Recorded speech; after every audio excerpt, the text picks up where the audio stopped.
오늘의 주제, 화재 발생 시 기억해야 할 안전수칙에 대해 알아봅니다. 아래 사진은 무엇일까요? 정답은 방화 셔터입니다. 방화 셔터는 화재가 날 경우 연기나 열을 감지해서 화재가 번지지 않도록 막아주는 철문인데요. 사람들을 안전하게 대피할 수 있도록 도와주는 역할을 하죠. 방화 셔터는 일체형과 분리형으로 나눌 수 있는데요. 비상문과 일체형인 방화 셔터는 일부의 피난을 위한 출입구가 설치되어 있어요. 분리형 방화 셔터는 화재로 인한 피해를 막기 위해 특정 소재로 만든 문이 설치되어 있는데요. 비상문과의 거리가 3m 이내에 설치되어 있다고 합니다.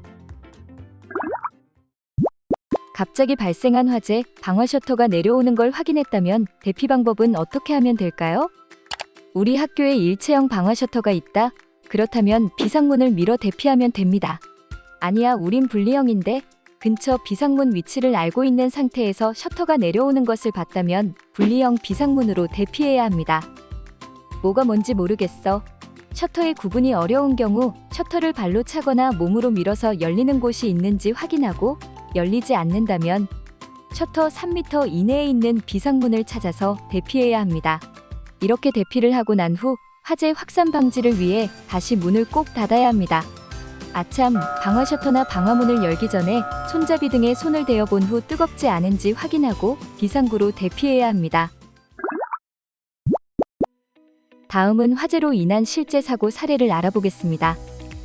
첫 번째 사례입니다. 불이 시작된 1층, 바로 위층인 2층 내부는 물론 3층, 4층 복도 벽면은 연기에 그을린 부분이 거의 없었고 5층과 6층 복도도 벽면이 하얀 상태 그대로였다. 다음은 두 번째 사고 사례 기사입니다. 성탄절인 25일 새벽 서울 한 고층 아파트에서 불이 나 2명이 숨지고 29명이 다쳤다. 발화 지점인 3층에서 발생한 연기가 계단을 타고 빠르게 상층으로 향한 것으로 추정한다. 같은 화재 사고인데 왜 다른 결과가 나타난 걸까요? 그 이유는 바로 방화문 때문입니다. 방화문은 열어놓으면 화재 발생 시 산소 공급을 원활하게 해 타는 속도를 빠르게 하는데요.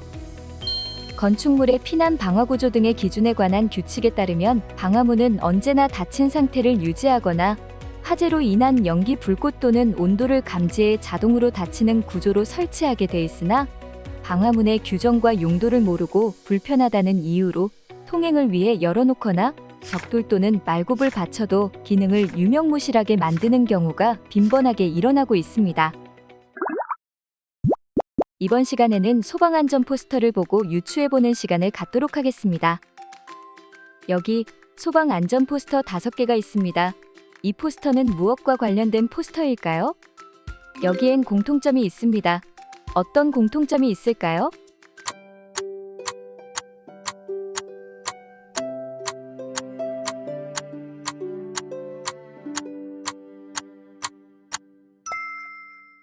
바로 방화문에 관련된 포스터입니다.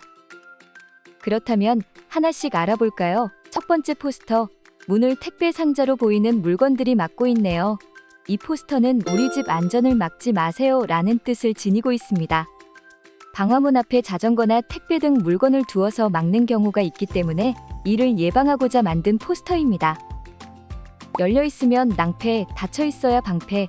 이건 방화문이 방패의 역할을 하기 위해서 닫혀 있어야 하는데 불편하다는 이유로 열어두는 곳이 많다는 의미를 지니고 있죠. 세 번째 포스터에는 소화기가 있네요. 제2의 소화기입니다 라는 뜻은 불을 끄기 위해서 소화기만 필요한 것이 아니라 문으로 소화기의 역할을 하는 방화문도 필수라는 이야기를 담고 있어요. 네 번째 포스터도 볼까요? 방패가 자리하고 있네요. 불길을 막는 방화문과 같은 의미로 지켜주는 역할, 든든한 존재의 방화문을 연상시킬 수 있도록 만든 포스터입니다. 마지막 포스터는 안전을 열어놓지 마세요 라는 의미라는데요. 안전을 열어놓는 것이 무슨 의미일까요? 무언가 열어둠으로써 안전에서 벗어난다는 의미 같죠? 화재란 무엇일까요? 불화, 재앙재, 불이 나는 재앙 또는 불로 인한 재난이라는 뜻을 가진 화재. 화재는 아주 다양하게 일어나는데요. 일반화재, 유류화재, 전기화재, 금속화재, 주방화재. 일반 화재는 우리가 일상에서 자주 보는 물건이 타는 화재를 말해요. 예를 들어 나무, 종이, 플라스틱 등이죠. 불이 꺼진 후 재가 남는 화재라고 보면 돼요.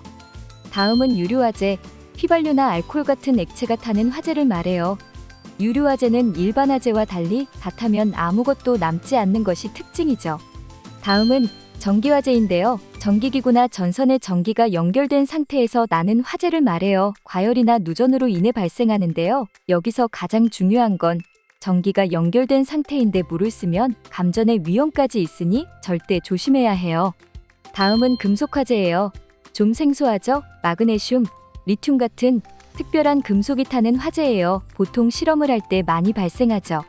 다음은 주방에서 가장 많이 발생하는 화재인데요. 식용유나 기름 같은 재료와 조리기구에서 발생하는 화재를 말해요. 화재를 진압하는 데 필요한 안전장비에는 어떤 것이 있을까요? 이미지 생성 AI에 질문을 적어봅니다.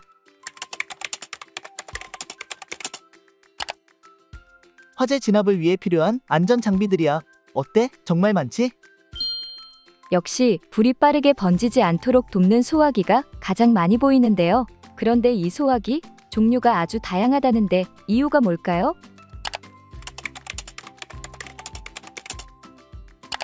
소화기의 종류가 다양한 이유는 화재의 종류마다 적절한 소화 방법이 다르기 때문이야. 불은 연소되는 물질과 환경에 따라 여러 유형으로 나뉘는데 모든 화재를 같은 방식으로 진압할 수는 없어. 그래서 화재의 특성에 맞는 소화기를 사용해야 해. 아, 이러한 이유 때문이군요. 각 화재 특성에 맞는 소화기를 사용해야 안전하다는데요. 그렇다면 소화기 종류에는 어떤 것들이 있을까요? 소화기에는 분말 소화기, 이산화탄소 소화기, 강화액 소화기, 할로겐 화합물 소화기, K급 소화기가 있어. 화재 특성에 따른 소화기 사용, 우리 모두 꼭 기억하자고요.